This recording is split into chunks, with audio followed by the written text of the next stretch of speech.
Hey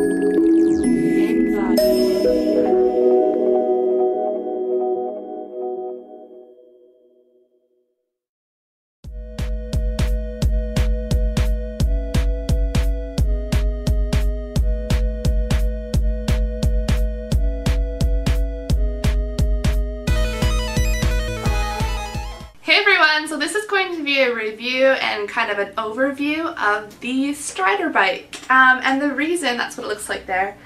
The reason I decided to do this review is because when I was researching this bike for my daughter, I really would have loved to watch a review where someone kind of went over what it was all about and what they thought about it. So that's what I'm going to do here. I'm going to tell you some information about the Strider bike, and then I will show my kids riding this bike. So if you've never heard about a Strider bike before, this is what it looks like here. I'll back up.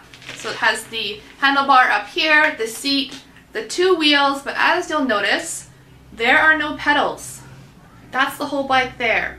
And the premise behind this is that the child can sit on the bike and then pedal with their legs, like kind of push off on the ground, which you'll see later on in this video. And as they get more confident and comfortable pushing off the ground, eventually they learn to take their feet off and balance on the bike as it's still moving. So basically they learn how to balance and steer a bike before throwing in the added task of pedaling. It's like learning how to ride a bike using different progressions than with just standard old training wheels. With training wheels, the child learns how to pedal effectively and brake, but they have no balance or really steering ability. Like, they don't know what the true sensation of that is because they are basically riding a tricycle when they have the training wheels on. With the Strider bike, you go at it a different way. You teach your child how to balance, learn how to control the bike and balance on it, and then once they learn how to do that, pedaling is just an easier step. From what I've read and seen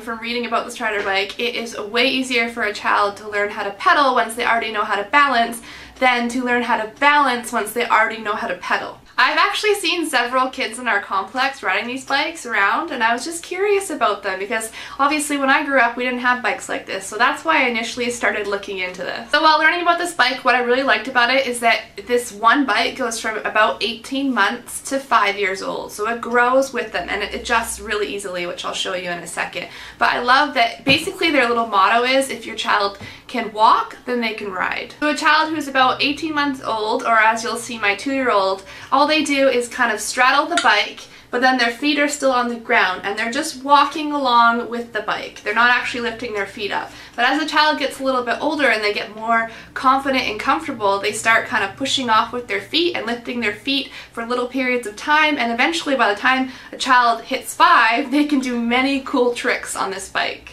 So I'm just going to tell you a couple of features about this bike, and then we'll head outside and you can see my kids riding it. So to start off with, I don't know if you noticed that when I pick up the bike, like that's one arm there, it's only 6.4 pounds. It's incredibly light, which is awesome for obviously parents who need to carry it, but also for the child. It's just easier for them to maneuver around and steer because it's so darn light. The tire here is EVA polymer tire, which means that it's lighter than an air-filled tire, and it's not air-filled. It'll never need to be re-pumped up, which is awesome. I'll show you the tread there.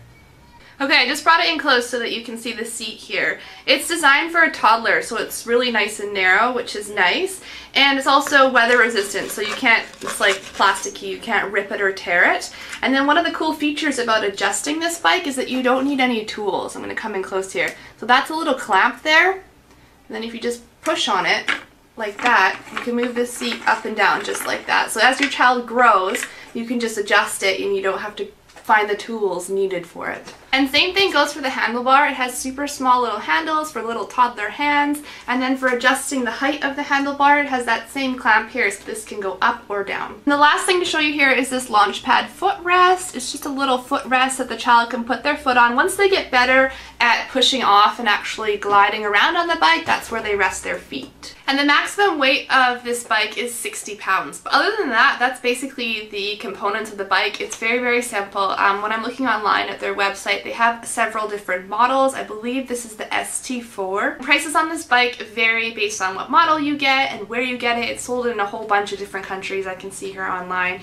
But the one I have here is around $100. That is about it. I hope some of you found that interesting. I know a lot of my viewers have toddlers themselves, so I just wanted to show you our Strider bike that we got and why it's a little bit different from a normal bike. And now we're gonna head outside and watch my girls play. If you have any questions at all, please feel free to leave a comment down below, and thank you so much for watching. Bye!